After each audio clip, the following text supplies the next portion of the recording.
Based, so everything that we do on course, so a group of coaches in England come here, we give content, and people can actually mould it to their environment. Because we've got probably people in here who work with under-8s, and who work with senior players, who work with females, all sorts. So it's actually moulded it to their environment.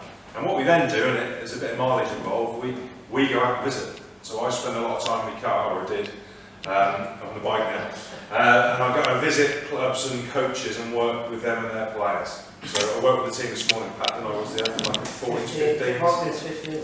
So I'd go and work with the coach and for an hour or two, and it's not an assessment, it's a sort of support visit. We do a couple of them. So that's massive changes. What else? I've written them down. We've tried to link with what we call practice to competition, training to matches. So I don't know how it's done over here, but our level 1 and 2 was very much around training. And then we worked out, do you know what? We probably, usually, 50% of the time we have players for training, the other 50% is matches. Can we coach within matches? Can we actually link the two together rather than, right, we'll train, we'll work on a topic, and match day we'll just try and win. So there's a little bit of a link there as well. So that's coach education. In terms of coaching itself, we've changed quite a lot. We've kind of looked at society in our country and thought, you know what, kids probably aren't playing as much, not practicing as much. I don't know, again, what it's like over here. And again, it differs depending on where, we're in England. But generally, they're pretty good at playing football like that, but they don't play as much. So it's adapting our sessions. And you'll see a little bit of that come in tonight as to how we've had to adapt. So we call things training has to be game related. So I worked with the group this morning, and I don't think they stopped playing, did they, Pat, for about an hour and a half, apart from a few interventions as well. Just get them playing all the time. Good. Fortunately for me, I can stand there and talk about England DNA because we've had a good summer. We've had a bad summer, I wouldn't have even mentioned it. We've had a decent summer. So I don't know how much you know about that, about our DNA. Nearly 3 years ago, we launched almost like philosophy, because it was kind of, well, Spain were winning things, let's try and copy them. Brazil wins, so let's try and copy them, let's copy the Germans, and then we're always sort of catching up. So one of Pat and I, a friend of ours, Dan Ashworth, actually went in and put together a DNA, if you like. And it's the fruits of it are coming through. The 20s did well, the 21s did okay, the 19s, the women's team, so we're getting there. So I can proudly say that. These are the 5 main elements.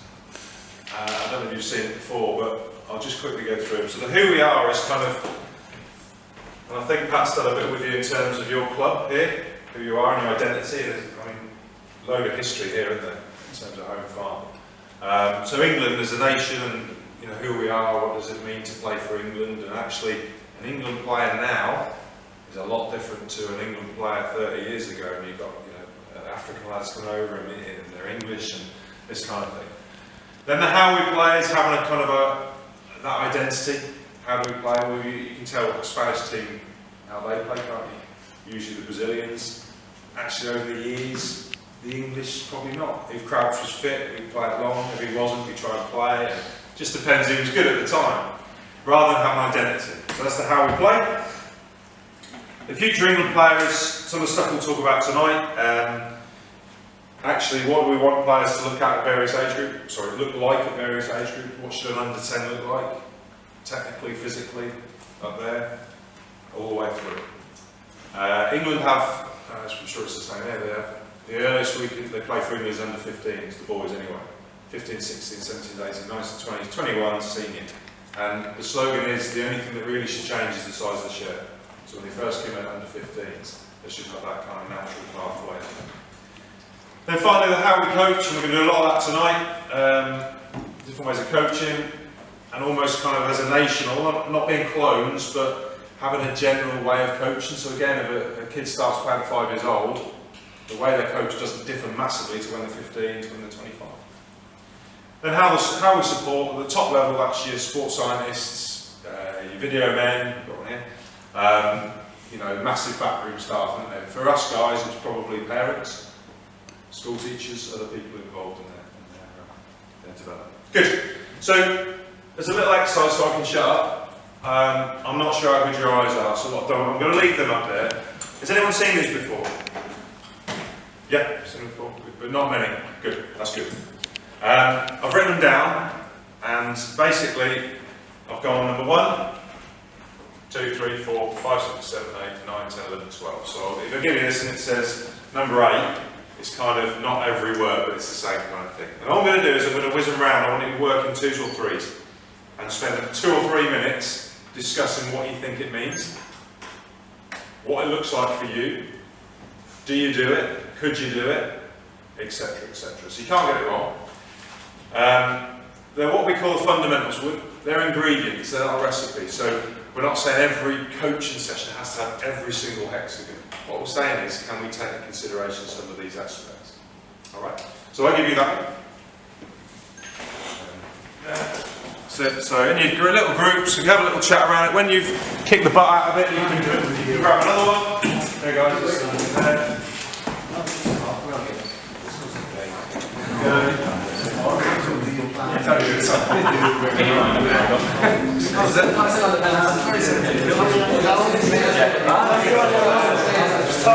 Tommy's been down the head. Go over, Tommy, I think he's got to know himself. You're on your own. Keep changing it.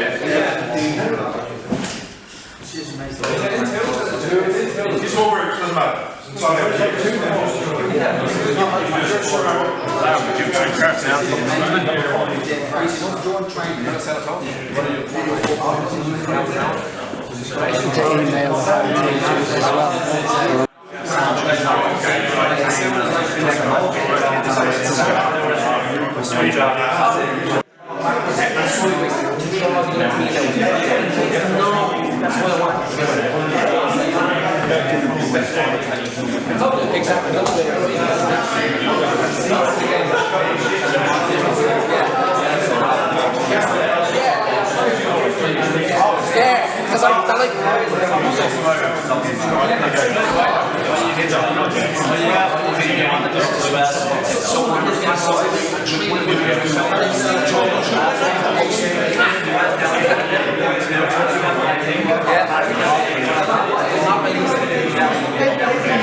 But did anyone have a sheet where they're actually not sure and need a bit of clarity on what it means, either from that or the carousel approach we were just talking about it. Yeah, the carousel. So what number was that? 10. Yeah, good last one. You had that as well, did you? Did you come up with any?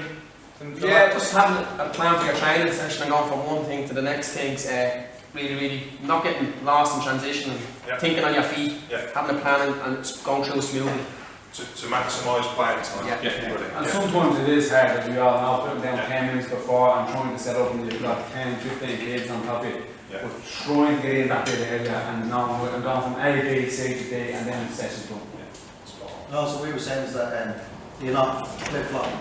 So if you're doing passing, make sure there's a progression from what you start with. Don't go passing and suddenly you're doing shooting and then you're going dribbling. The kids are getting confused and not taking it all in. New word, Steve. Steve. That's when the touches the kids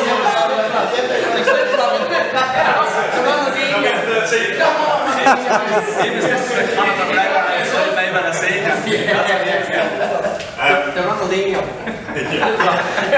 We call it butterfly coaching because you flit about from passing to things. I'm going to change that, I like that. Yeah, spot on. So I'll give you an example this morning. We worked with quite a big group, and they had a thorough warm-up, didn't they? Yeah, Thorough warm-up. What we encourage our grassroots coaches to do a lot, arrival activities. So all we did this morning was we just gave them a load of 3v2s, depending on numbers. think it was a 3v3. There's a couple of keepers, so we did a little target game. So you know that bit where you get there, we all come from work and everyone's there, and you don't want them whacking balls about. No. And actually just get them to do something where they don't need us as players. They'll play that all day. And they did. I could once, and during that time, what happened was that I then went and sat up a pitch. I could set the pitch up, I could have a look at the level, I could have a look at the numbers, work out who's there, who's not. They didn't need me at all, so it's an arrival activity.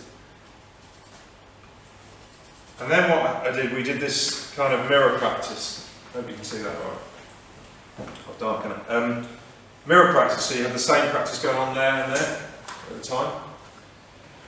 And then when we did that for about 40 minutes, we just played a game. So actually, I didn't have to take cones up at all. I think we took the little ones up, but we didn't need to. So it's that carousel approach of going from one to the other, like you say, so you're not ripping it all up and picking cones up. And just keep yourself busy for 5 minutes and rushing around, sweating, putting cones down again. And actually, that smooth transition. So that's the idea of the carousel. So like you said, that carousel approach. Because the last thing we want to be doing is rushing around, getting a sweat and putting cones down. Certainly that, if it's not something you do, it works really well, arrival activities. Especially for younger kids, where actually they don't need to warm up maybe as such. That could be a warm up. I haven't had under 8 who's pulled a hamstring yet. They might do. But if you've got little ones, the first thing they do maybe is a little kind of game related stuff. Good, excellent, well done, good point. Any others that you need a bit of clarity on the word, and some of it's a bit academic word, isn't it? I wasn't sure, so we weren't sure about game-related practices, what he meant with the word game as in fun, yeah, or preparing for match. Okay. So we weren't sure what he meant by that. Obviously, it's game, we meant with fun things to make them feel like they're not actually training, that they're having a bit of crack and so on, but they're actually developing. And then match then is obviously shape and so on. These two, we're going to go into a bit more detail, so we'll part that. That's all right, we'll part that, and we'll do that. It's a big part of it. When I said we changed, our coach has changed, they're probably the two which is the biggest change, so I'll part that.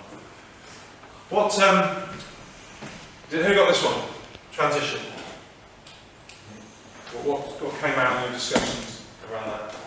I thought when you mentioned it there, the transitions, the warm and the training, we were talking about maybe that as a transition from training to try, get it onto the football pitch. Okay, could be, yeah. It could be a transition between age groups, transition from training to matches. If I was to say that it's more around the game itself, what's transition within a game? If I was coaching the kids, hang on a minute, you can't. Well done. if you're playing a game with two teams, and let's say one of the teams goes and scores a goal, I'll try and say, right, now lads, transition to defence. So instead of looking in the back and then going, what a goal, set up quickly, because the other team are coming at us now. Now we're going into defensive minded, so we might go a little bit tighter. Brilliant. Excellent. So transition, defensive attack, defense. So what we've kind of, when this was designed, if you look at your matches, schoolboy matches, transition happens a lot, doesn't it? A hell of a lot. There's an argument that says that if you go to the levels, it happens less. But to be fair, the Premier League, the hustle and bustle and fast pace, there's a lot of transitions there. And maybe over the years we might have neglected it, transition in training. The example I give is, so if we're doing an attacking practice and work on the attacker, I've got a ball, I've got to take on Pat and score.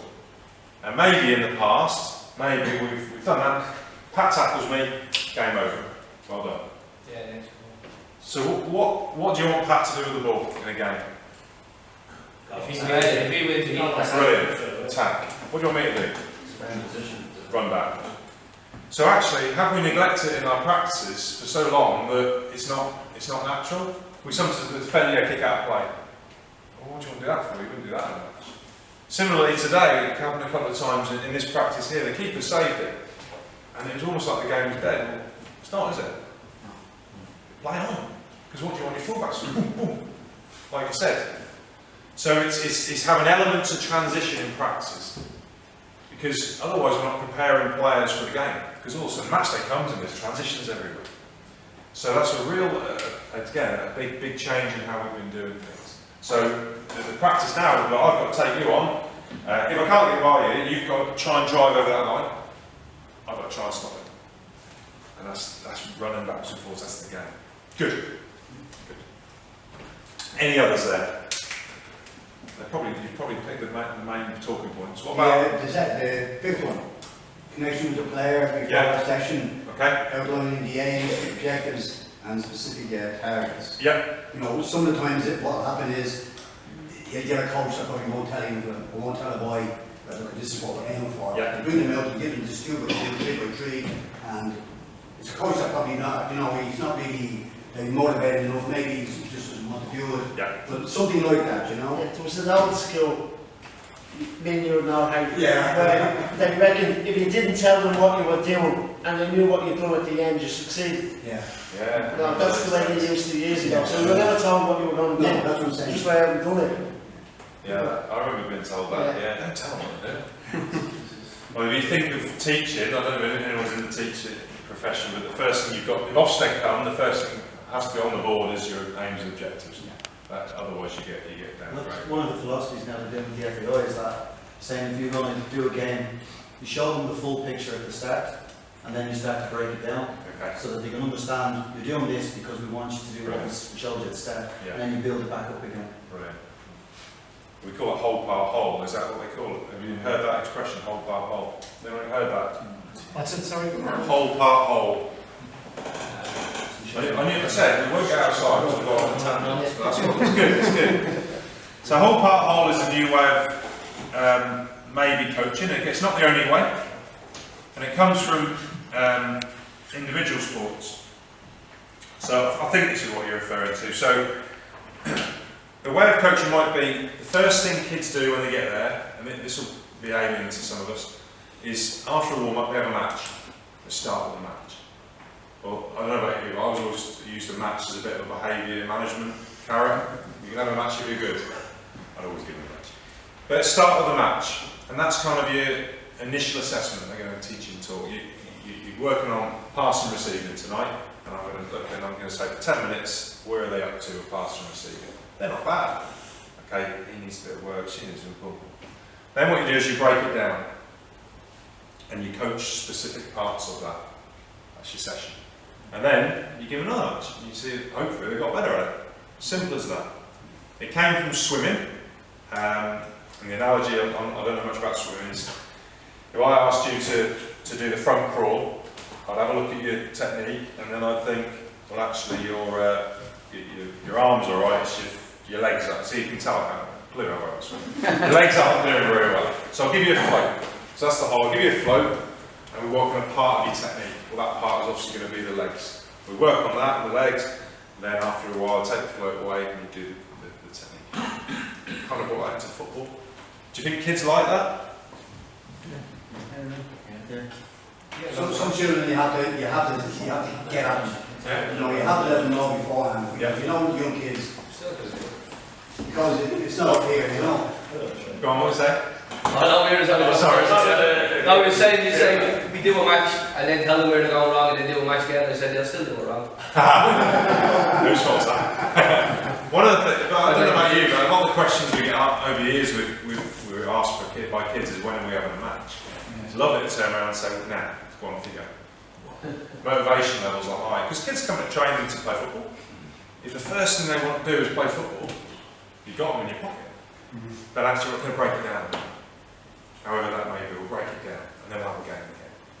So it's one way. It works. It might work. It might not. You'll find that time management will improve. Kids will not be late to training. Come on, we start with a match. Do not be late. Whereas if it's a warm up, it's fine.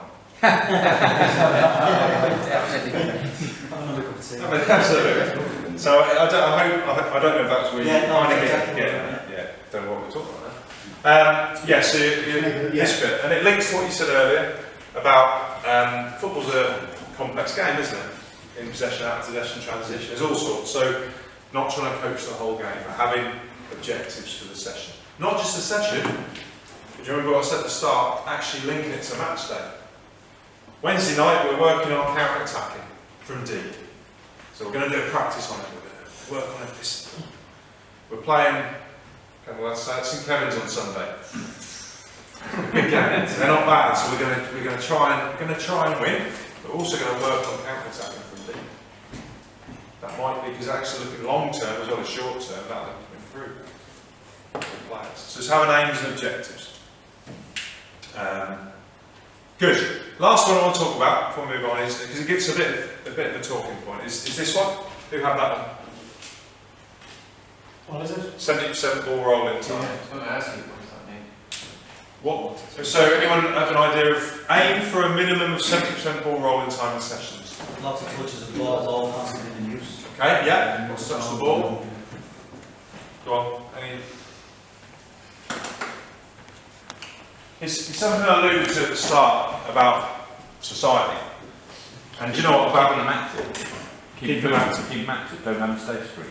pretty much Keep moving around. Each kid being in control of their own ball. It goes back to that transition thing, just keep them moving, keep them rolling through things. Yeah, it is. More that than it's not just the ball each stuff. It's, so I'll give you an example. Maybe 25, 30 years ago, maybe a kid would play so much football throughout the week. They go from school, they go out for 2 hours, they come back for tea, they go out again, they come back when it's dark, or after it's dark, get in trouble, and they play hours and hours of football. So when they came to an organised training session run by an adult, it didn't matter too much if they weren't running around too much, because they're getting all the other stuff, the gameplay and all that, the physical stuff. We're seeing it doesn't happen now. So we're actually seeing that if they come to our practices, they need to run around. So this bit here, it's basically a nice way of saying, shut up coaches and let them play a bit. That's a nice way of saying it. So, do you like that? So, but it's a guide. So it's probably won't happen here. If it's 90 degrees in the summer, your ball rolling time might be 50%. More likely, it's -10 in December. Your ball rolling time might be 90%. I would suggest, Pat, this morning, ball rolling time. 70, 80. I think 80%. 80%. Just wanted to get them playing. And do you know what? They worked so hard that I knew they were learning while they were playing. They put the effort in. So it's something to actually, it's kind of a measure. And when it first came out, some coaches asked their colleagues to time them. So an hour, this is how geeky I am, 42 minutes, that is. Can you get the ball rolling? Can you get them playing for 42 minutes of your hour session? So what would eat into your playing time? We've already talked about that. Settle. Brilliant. So, Good. So you're changing the pitches. What else? older kids warm up. Demonstrations. Yeah. Sorry. Demonstrations. Good. So you're coaching itself, and that's where coaching's become hard now, because we want to get stuff over to them, we want to talk to them. Well, you don't want too long. Exactly. Over elaborate. Exactly. Rapping on. Exactly. Kids losing concentration. What is he talking about? Attention spans. Yeah. Very little, especially for young learners. So knowing when to prioritise when to go in and talk to them, and when to just leave it at the park.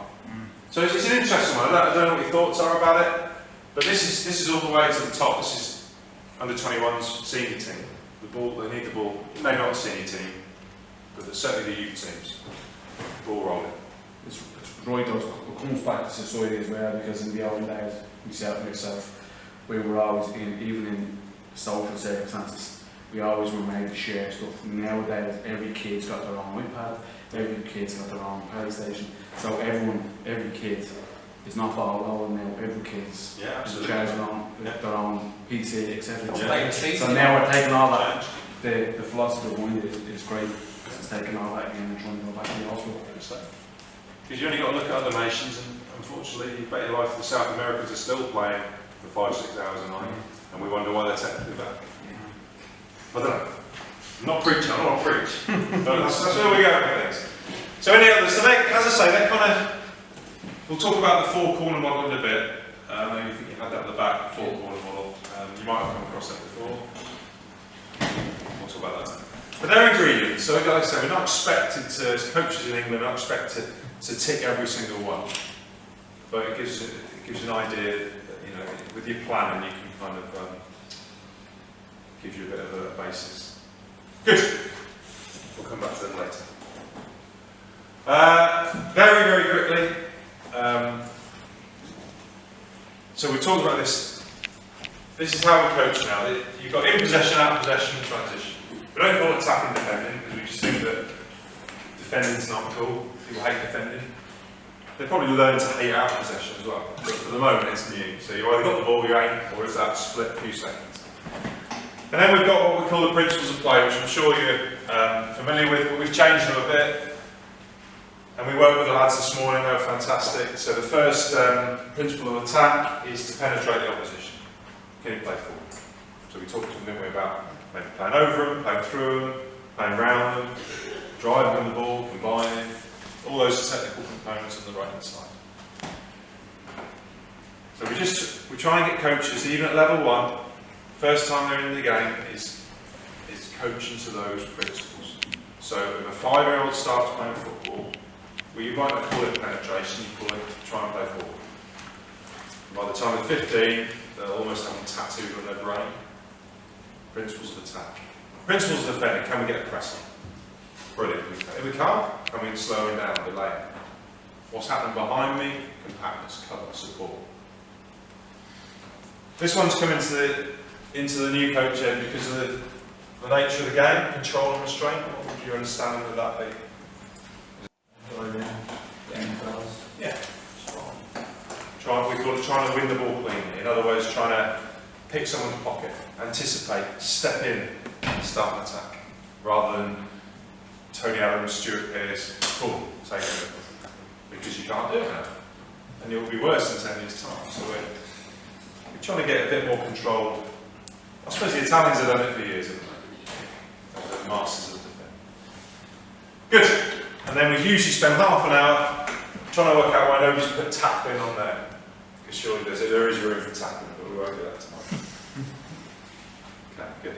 Right, I'm going to have a little bit of a task for you. I want you to talk about, and this is where it comes into your question about the game related stuff. I want you to, in your small groups, come up with a definition for a game. It doesn't have to be football. A game. What is a game? Alright, so whether you want to use buzzwords or a definition, you can use Google if you want. That's what people do now.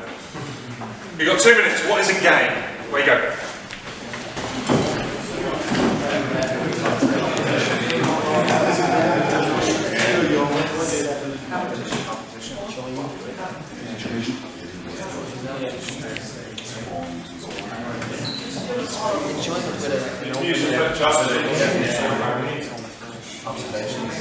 Yeah, successful. I just think you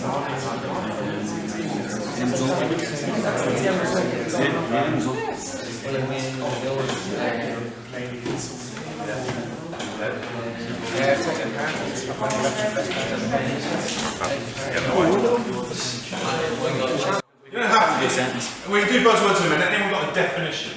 We have one here, again. Definition of the game. We'll do buzzwords. Okay, give us your best buzzword. Give us your best one. Physical competitive challenge. Give us your best one. You said you wanted a sentence. Richard, challenge. Your best. Challenge. enjoyment. No, you don't. Enjoyment. Enjoyable. Right.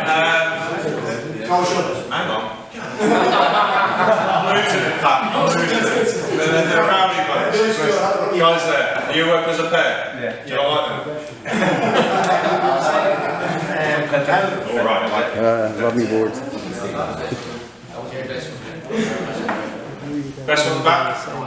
We felt that maybe progression, you need to be able to aim to progress to the next stage. That's what a lot of people get sucked into the game and follow progression. What, to progress? If you win, you progress? Yeah, it's all about having an edge. If you lose, you progress. Go on, what was that last one? Having an edge. Having an edge. Moving on to the next stage now, you know. I'm trying to get one word for that. Progress. Progression. Progression. Okay, like that. I know what you mean. Guys, here.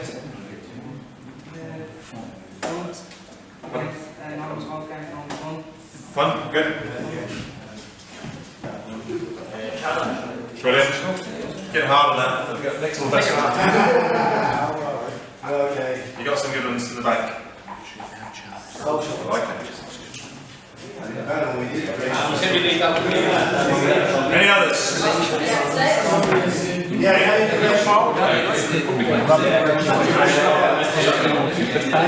on. We've got a long time.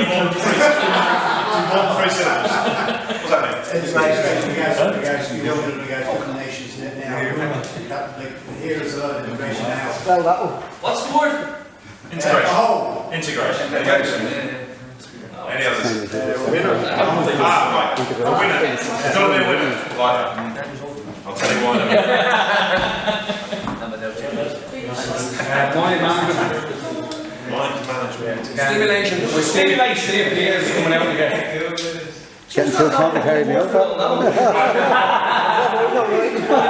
So,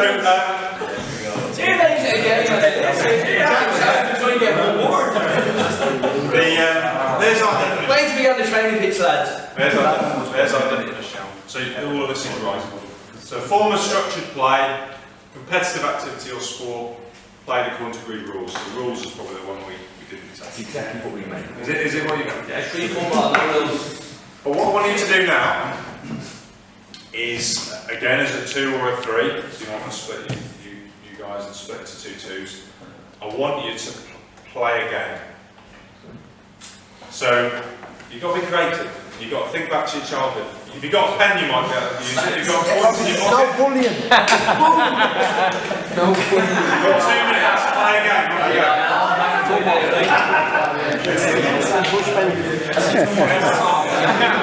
some coins.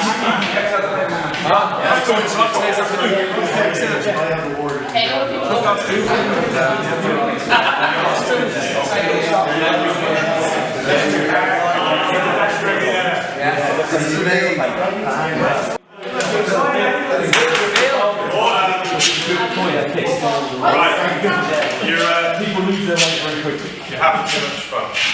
So we have noughts and crosses. We had what we do with coins.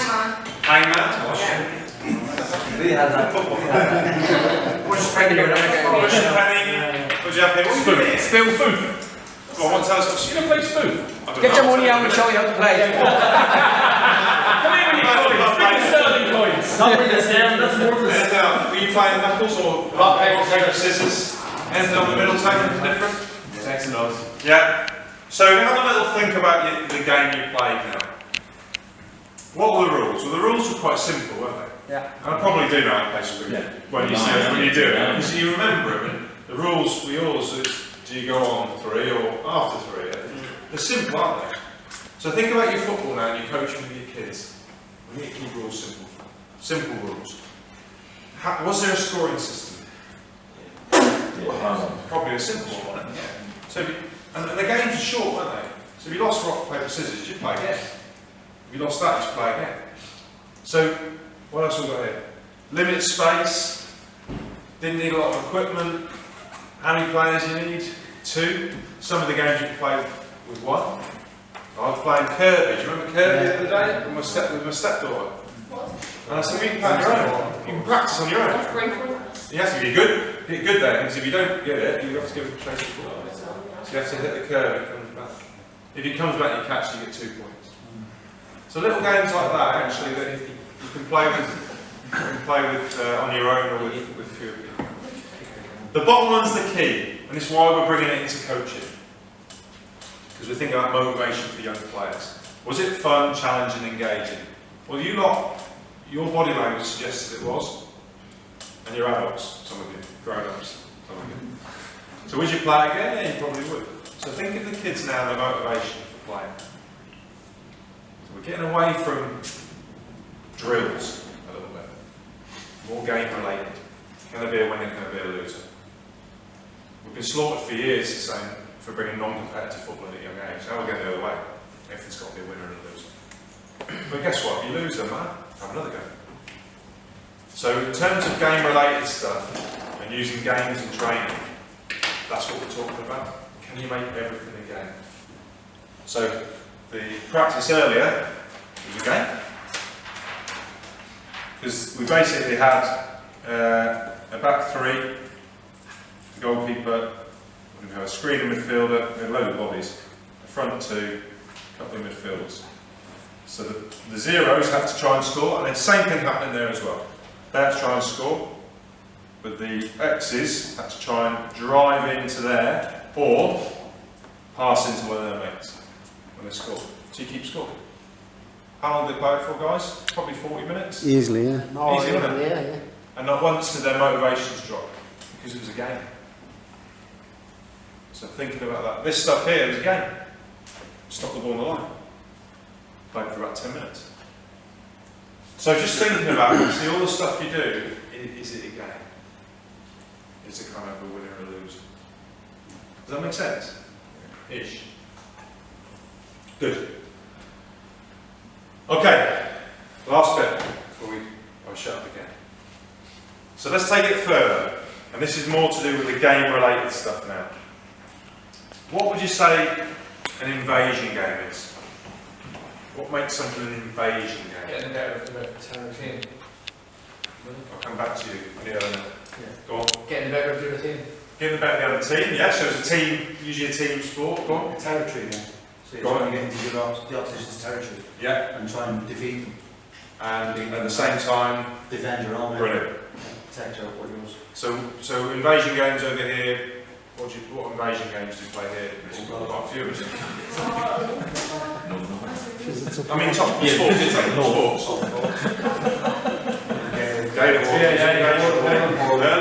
Rugby. Play a lot, don't you? So invasion games.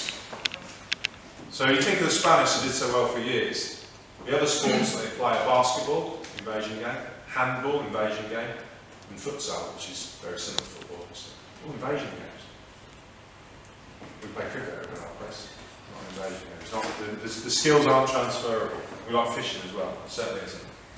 So thinking now as well, can it be a game, but also can it be game related, i.e.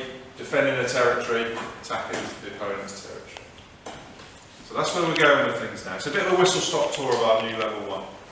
So invasion games, tactics involved, transferable skills, positions come into it, don't they?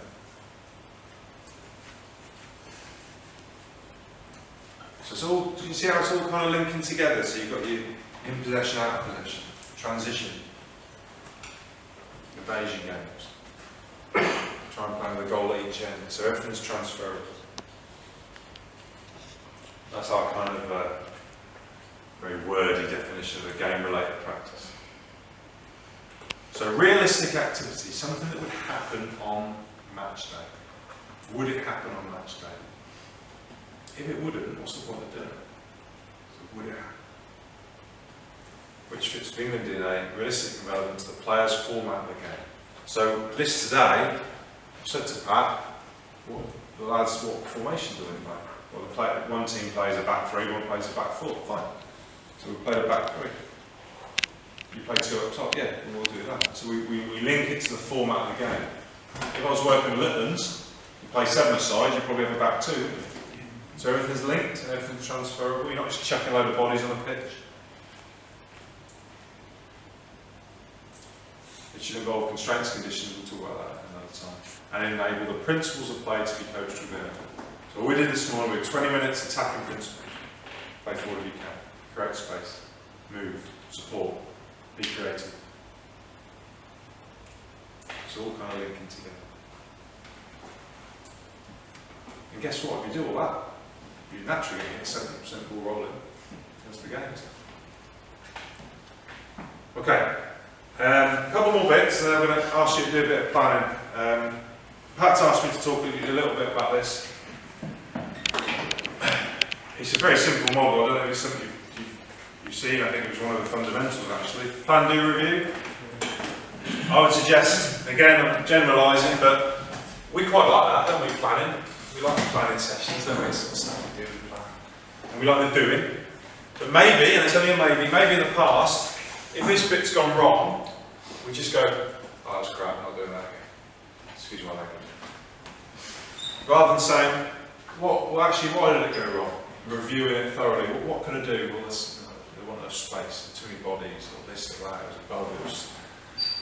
reviewing it to then plan again. So it's that cycle. It says on the DNA to spend equal time planning, doing, and review. I think I'm not sure that's achievable. Not if you're a part-time coach like we are. We haven't got an hour to plan, an hour to do, and an hour to review. It'd be nice if we did. But maybe just it should be worded something along the lines of give equal importance to all three. So the review is really, really important, rather than written up and starting again. Because your review will be the start of your next plan.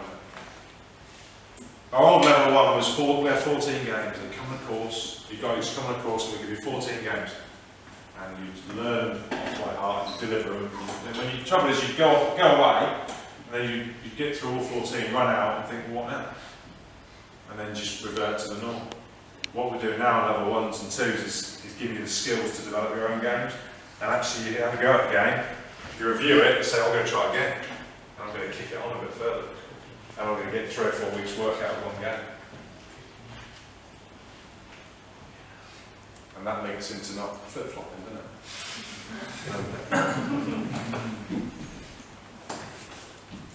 Because I don't know about you, I remember going to maths and you wouldn't do algebra 1 week and then leave it for months. You do it 1 week, 2 weeks, 3 weeks, and then you might nail it, then you might do subtraction, so it's the same before.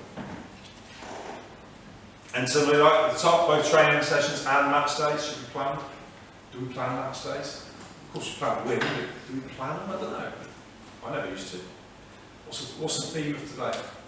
Guys, we've got 2 measures of success today. One measure will be how the score, naturally, and it should always be. But the other measure of success is how we do a counter-attack.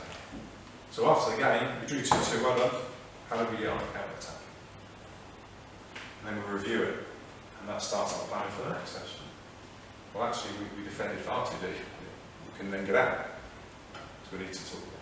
You see how it's linked? It's a little bit similar. I think it's something that you want to probably introduce a bit more thoroughly as your time goes on.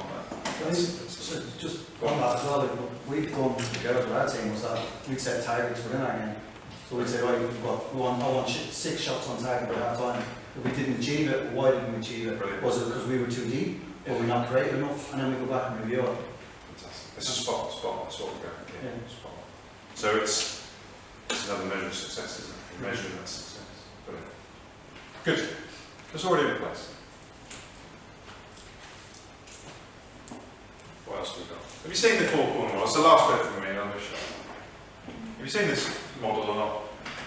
No. Okay, good. It's pretty good. It underpins everything we do in Coach Ed, and you'll see how it links to it. So we've got a 4-corner model. The 4 corners are technical corner, psychological, physical, social. And what we're saying is that maybe over the years gone by, we've spent a hell of a lot of time on this side of the board, but maybe neglected the psychological and social side of it. For me, a drill ticks the technical and physical side. A drill. I'm not saying drills are bad, but I don't think I'm saying we're getting away from them. Because in a drill, you ain't got to make decisions. You do as the coach tells you. So you don't have to use your brain. You just have to remember where to go. And usually drills aren't very social, because it's not that fun element of winning and losing, etc. So if you think of a game-related practice, you're going to get loads of technical stuff. Whatever you're focusing on, dribbling, receiving, etc. You're going to get loads of physical stuff, because it's a game. But you're also going to get players using the brains. And there's a social element as well, which is one of your bits here, wasn't it? Social. Yeah. So we quite often use, I get coaches to use that as a tick list, as a review. Review session, did it tick all those boxes? Sometimes say, do you know what, it didn't really tick the green box. So players weren't able to make decisions, it was too kind of regimented. So review would then start your next plan. How can we make it more fit for purpose in that corner?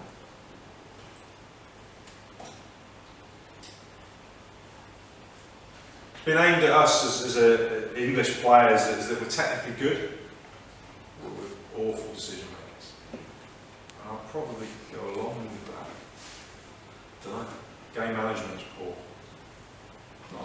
technique, some of our players, but game management over the years is poor. And maybe that's a product of how we coach them. We drill them. You look at a product of the system of football that you have. You know, it's a Thursday sandwich and it's not it's a big support. You know, so in the end, it could be probably downfall. I think so. So I think you hit the nail on the head with the word you used. Drill. You don't drill a kid and tell him that's what you do. You give him certain skills and then you let him see the best skill for the best whatever moment he's caught in the pitch. It's not, you don't drill him, and that's what you have to do. Do you know what I mean? It gets a lot of talking. It's a big talking point at the moment. Oh, yeah. Big talking point. But remember, we're talking youth development, aren't we? So the problem we have over social media and over here, I'm sure, is Man City will do a drill, first team, and someone will put it on there and go, see, what's wrong with drills? Hang on. We're in youth development. You're not telling me that David Silva learned to be what? That player by being drilled. He learned by playing. You're never making mistakes. Yeah, not make the same mistakes twice. Absolutely. Now he's at the top of his game, and actually to refine his movement technique, yeah, drills work, fine. But people don't get that. They take that and think, we need to drill kids. So yeah, it sounds like we're singing off the same hymn sheet. You'd be amazed some people are against it still. And I tell you what, the struggle with coaches, I don't know if you can relate to this, is if you drill kids, we're in control, aren't we? If you let them play a bit and it's game related, you get an element of chaos.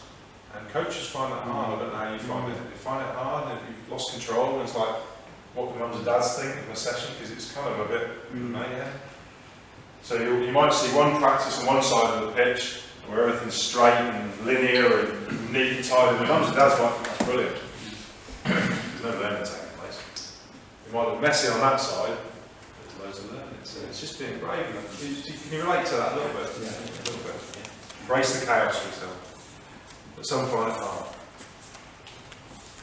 So there's another bit on the four corners. I don't even see that in the back now, so sorry. Similar stuff. So there's the target, to develop technique, but whilst improving movements, learning the game, and enjoying it. It's all linked.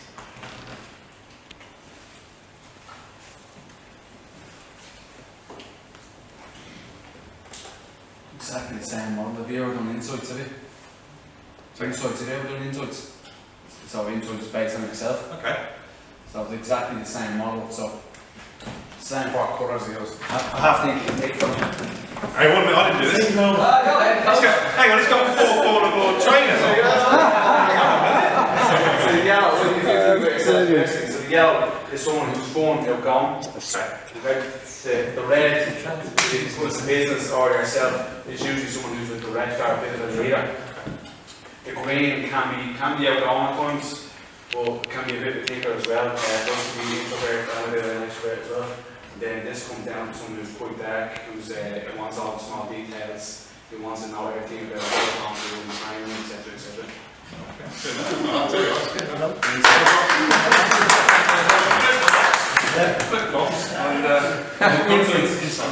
Gary, I hate your runners. Made them myself. He goes to bed with them, I'd say. For some reason. Right, I keep threatening saying it's the last bit for me, but I keep forgetting it. So one more thing, Pat's asked me to talk about this, and it's quite topical. Well, first of all, I'll give you a minute in your small groups. What's the difference between an intervention and a coaching style? Go. So 1 minute. What's the difference?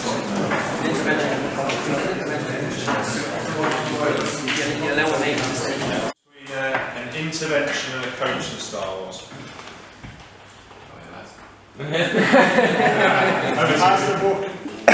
No? Go on, Andy. Intervention, I presume it's you're stopping all the time and starting correct, maybe too quickly, you know. Okay. So an intervention is well, it says on the tin, stop. So what's your coaching style? Coach style, I think you need them, you know, the kids need to maybe come back to you, or you ask them why do you think you're doing this, or and you know what benefit is it for them, you know what they're getting from it, so they can explain to you. Good. you spot. And it's important that we know the difference. So now that 70% ball rolling things come out, we've had to be really creative with our interventions. So in Coach Ed years ago, and when I came up through the badges, it was stop, stand still, and listen to this. Yeah. Those of you playing, I'm sure a lot of it, do you remember the old stop, stand still, and you think, oh shit, is it me? No, it's not me. I can chill, I'm alright. And then the coach would talk to someone over there, had nothing to do with me, eating into my ball rolling time, on board, I want to play. We've had to be creative now. So examples of interventions might be to stop the whole practice. That's still there. If it's something that the coach feels will benefit the whole group, then you stop the whole practice. Not a problem. That's an intervention. Stop it. Boom. It might be, and we don't do it enough, I don't think. When we stop the whole group, it's always to correct something. Sometimes the best intervention is, oh, stop! That was brilliant. Just tell me, show me what you did there. All of a sudden, that stop, stand still isn't a taboo word. It's like, oh, yeah, okay. It might be a drive-by. So, I know Neil's name, I was going to pick him. So, the game, the ball's rolling, they're playing. I'm just going to speak to Neil about actually trying to use your other foot. Yeah, okay. Got you right there. So, that little drive-by. Allow the practice to continue, but communicate with individuals or units. So, these two are playing centre half together, might talk to them as a unit. Okay. You might take an individual out of the practice and communicate with them. That's an intervention. I'm intervening, but I'll let you lot carry on. Come in here, let's have a look at someone else using them, for example. Probably today, I think this morning, I think the fourth one down is how I intervened the most. I said to the boys, you're going to play for 4-minute bursts, and then I'm going to give you a 30-second breather, and I'm going to talk to you in that breather. And I found that worked. I did it a couple of times. I just found them really, really engaged. I thought I might as well use it. I did a bit of drive-by. I did a bit at the top one, but the main intervention was taking advantage of natural breaks in play to address the individuals. If the ball flies off for a throw and you know the lad's going to take 20 seconds, you utilise that time. Try not to stop. Like, that's an intervention. And similarly with water breaks. You're not the only one. A lot of good Stop, stand still. When will it come in now, and then if that moment passes you by, and then bollocks. I think the message was lost from coaching courses, and it sounds like it is over here as well. Absolutely. Because actually, the stop, stand still was only really introduced for coach education courses. So it was thought that all you're doing is producing coaches at 9 years old.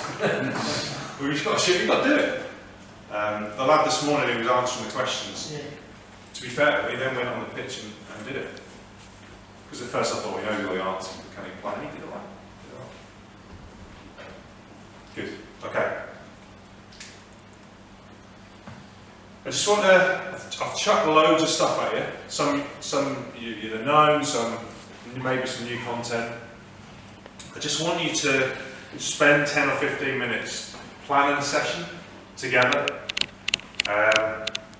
We were going to go and kind of deliver it. I just don't think we'll have time. It'll be a bit messy. So I'd rather spend 15 minutes planning. I want you to maybe do something you've not done before and take on some of this stuff. So you might even want to have a look. I'll leave this slide up with all these. So what's your aim objective? What is your topic, specific topic? Is it counter-tactical? Thinking about your carousel approach when you're designing your practice. Thinking about your intervention, this, that, and the other. Just take what we've spoken about tonight. It might be that you plan the last session you did and try and make it better, or the next session you're going to do. If you're coaching this week, it might be a bit of planning time for you. But just work as a 2 or a 3 just to plan a session. In or out of possession. Does that make sense? Happy? And is it a game? Can you make it to a game? So use the flip charts. There's some more paper up here if you want. If you want to split off, quite informal. What time does it happen? 8 o'clock we'll reconvene. For this one. Do you want more flip charts? You've got through a lot. Do you want to break it up? You're off it. Oh, yeah? That's no excuse.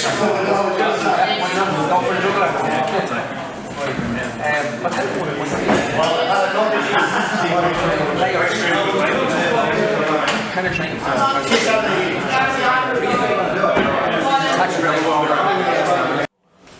the topic we got, most of us, which is good.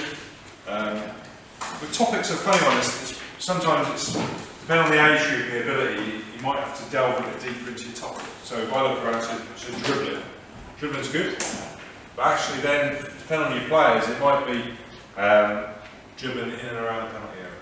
So actually being more specific, narrowing down the focus. So what else have we got here? What other topics? No, a lot of areas was transition, yeah.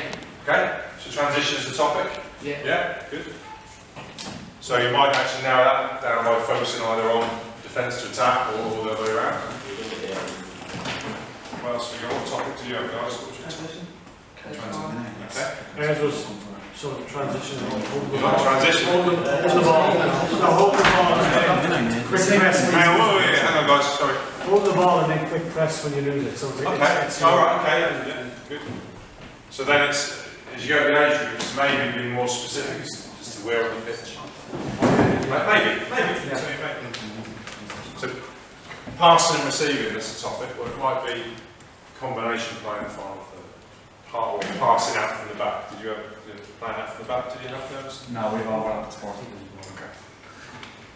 Is there transition in your game? Yeah. So we got there, didn't we? Yeah. So in other words, when the other team win it, can they do something with it? Yeah. Brilliant. It's the bit that we struggle with a bit as coaches. Can there be a winner? Yeah. Good. Because motivation levels will go through the roof. And then, does it tick these boxes? So usually the red box is ticked because we're football coaches. We've got a problem with the technical boxes are ticked. So, does your game or practice give players the opportunity to practice the specific skills and techniques of your topic? I think you probably do. Physical, does it lend itself to carry out fundamental movements? Do you know what ABC stands for in terms of movements? You're not expensive, something balance coordination. yeah? What's the something then? Agility. Agility, balance, coordination, and speed. S is for speed. So they're the fundamental movements. 5 to 11-year-olds, they're the movements we need to get them to try and do. Tag games are brilliant. Bulldog and this, that, and the other, because it's sort of rather than straight line running, actually dodging and that. And then as you get more game-related movements, so specific movements. Psychological, does your game allow players to use their brains in terms of recognising space, teammates and opponents, and making their own decisions? So have a little think about that around your game. This, I don't know if it's something you've used before, during, after. I use quite a lot when I coach, because I need to break things down. So, if you think of, what we got? What was the topic? Tell me the topic again. Support and overlap. Support and overlap. Okay. So we'll use overlap.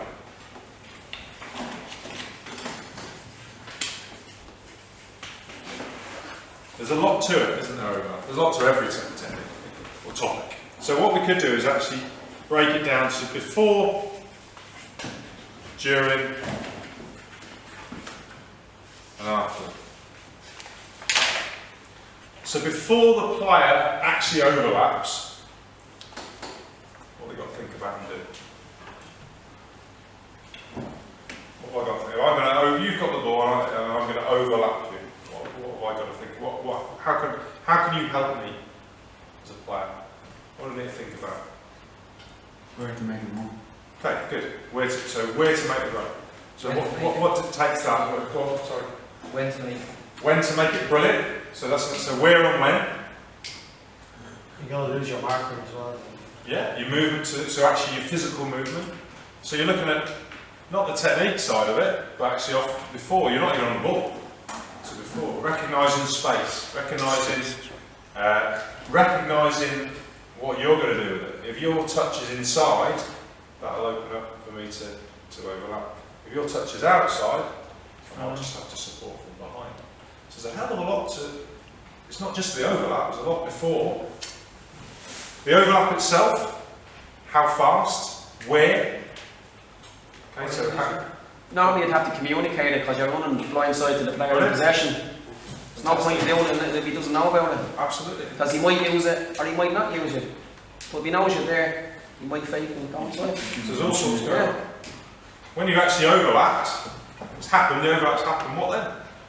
Well, where do you want to receive the ball? Well, hopefully in front of you or at your feet. What are you going to do with it then?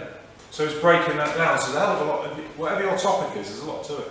So maybe by doing before, during, after, it's quite a good way of breaking down information. Because we spend a lot of time on this, but unless we get that right, they ain't going to get it. Anyway, we digress. And then the other one was social. So does your game, I always think, would you like to play it? We talk about drills, and I've seen coaches put drills on, I've gone, would you like to do that? And they've gone, not really. Don't do it then. Do something that you think, I'd like to do that. And you can gauge from body language, can't you, whether players are enjoying it and they're focused. I mean, this morning, I think they could have carried on for another hour and they were just buzzing. Just because they were playing. So, yeah, just a little checklist. Right, for 2 minutes, I want you to just think about, you can do this on your own, as a pair, as a small group. Just think about maybe one light bulb moment from tonight. This is probably too boring, this is so I want you to think about the last hour and a half. Is there anything that sticks in your mind you think, you know what, one thing I'll take that away with me, a little light bulb moment. Jot it down if you want, think about it, because I'm going to pick on people in a minute. Anything stand out from tonight? To bring out children together. So, your attitude as a coach. Like, if you want to come happy, don't. Okay, so first, like linking to number one, isn't it? Being having a positive, enthusiastic manner at all times. That's not easy sometimes, is it?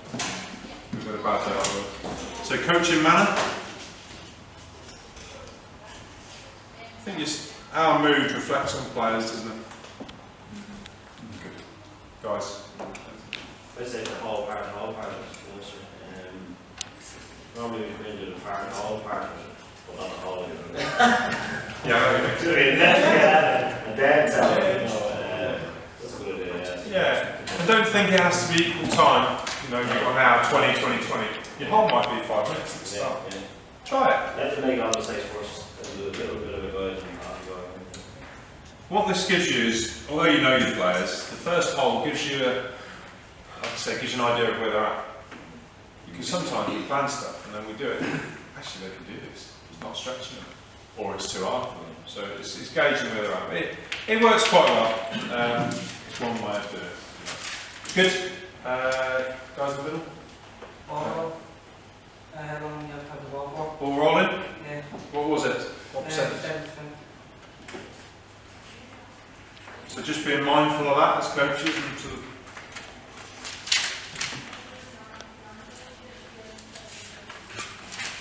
good. Fellas at the back. I suppose for myself and Declan, I think sort of a team before them, you know, has an idea what you want to work in regards to the team, you know, what they need to work on, and then build a team that night, you know, what way you're going to develop a session that night and develop and stick to it so it develops.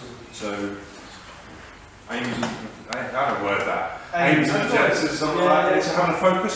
Focus, yeah. Yeah, because it's so tempting just to try and affect everything, isn't it? And coach the whole game. There's so much to fix. You know, they are kids learning, so we've got to sort of maybe pinpoint, say, the next so many weeks. Okay, there could be a bigger thing we can work on. Maybe tonight, as well as working on that with spotting the things with the class, and just generally we need to work on this. Absolutely. And then the nice thing about game-related stuff is that a byproduct of game-related stuff is they're going to get loads of other stuff anyway. They're playing football, but you're actually focusing on one particular thing. So that's good. Good. Something different, you guys? Yeah, we're just saying add a bit of have a winner or competitive edge to training. Yeah. And it does up the intensity and ups the interest as well. Definitely. I think you guys do it well over here. Whenever I come over, I say, Pat, I can't believe the intensity of the Irish trainer. Honestly, the training, they really, from when I first come over, I've been coming a while now. more so than the English boys and girls. It's true. It's true. They seem to train at a really high intensity from what I've seen anyway. But yeah, they can always be better. Yeah. I think as coaches, we generally after games we generally plan to review within our games. Obviously, if the result calls it even better. Yeah. But I think in training we obviously plan and do. But I don't think we do enough reviewing as coaches. Be honest.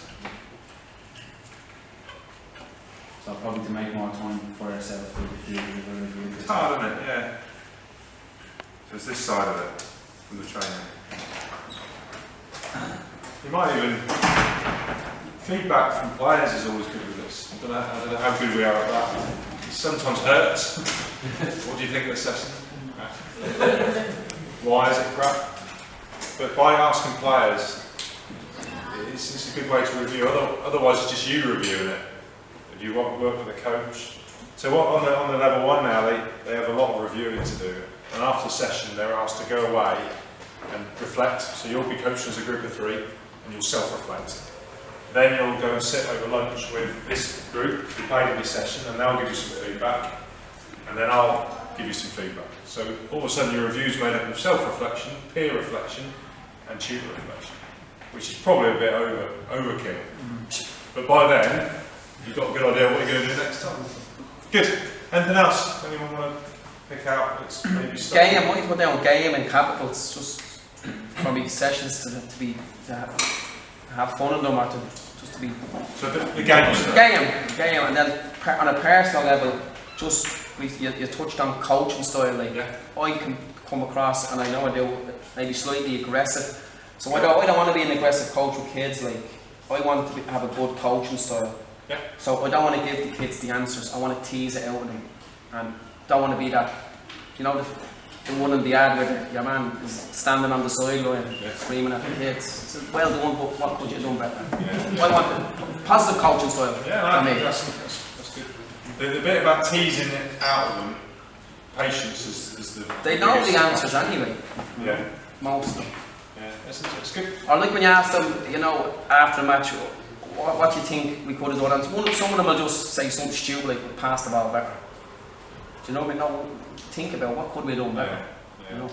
Like, well, I suppose I should have just kicked it away. I should have looked for a player, maybe pass it. So don't panic. So any pressure the kid have on them, if they put it on them themselves, so when they get the ball, they might just give it away. Take that 5 seconds to look and pass what you. We actually, on that, the last workshop of our new level 1 is around match day, and we're saying to them, look, try and avoid the half-time team talk being you as a coach talking at players. Actually, like you said, try and get them to own that half-time team talk a little bit. The skill then is to facilitate it and eke out answers. Even giving them 5 minutes after. I guarantee every team here, when the match is over, you come in and you tell them what you're doing and see us later. Spend 5 minutes having warm down. You talk to each other. Because no one does it. No one does it. I've done that approach, but because of Championship Manager and FIFA, they all think they're experts. So they tell you, don't we all? They all want to go 4-4-3. That's not bad. They want to play wingers and everything. You're saying, okay, lads, just take a step back for a second. That's a good thing, though, isn't it? I know it's our job to manage it, but it's good they've got the team. Good. Cool. I think the go on. sorry, 4 on the 4 corners. Yeah, 4 corners. Yeah. I suppose I haven't really thought much about it, especially the social side of it, maybe, you know. Yeah. For being in a game and you have the mirrors, you know. Good for morale, sure. Yeah.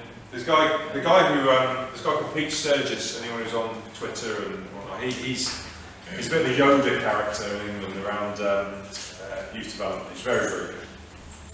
And he's always said his kind of mantra is a little bit is that if you concentrate on these 3 corners, that will look after itself. That's what he says. And he's kind of right. If you make it fun, make sure they're running around those and using the brain. The football stuff sort of looks after itself. You don't realise how much they're learning at times. If you're doing fun games, like I have a few drills there that I do, and you don't even realise that it's actually in relation to that touch. Yeah. They just think it's a game. Exactly. They haven't a clue what they're actually learning from the different parts of the foot that they're using. You don't even know it. Exactly. You think of the best players in the world ever, and the best players we produced is a couple of nations. They weren't coached a lot as kids. I bet your life Zidane wasn't coached until he was in his teens. And Gascoigne, we produced a good one. George Best up there, and some good players. They weren't coached and drilled. They learned to play, didn't they, through the social side of the game. It's interesting. Good. Anything else? Has that helped? Give you a few things to think about. It was a bit of a whistle-stop tour. It was a bit kind of chucking loads of information at you, but hopefully there's a few things to think about. I just said to the Pats that I'll let them have this slideshow so they can take the bits off. I've just got to be really careful because you lot go and win the World Cup. Screw it, it's my job. Yeah. So don't go out. You're alright, Neil, you wouldn't know what to do with it. Good, it's alright. Yeah, thanks a lot. Thanks guys. Thanks, Dave.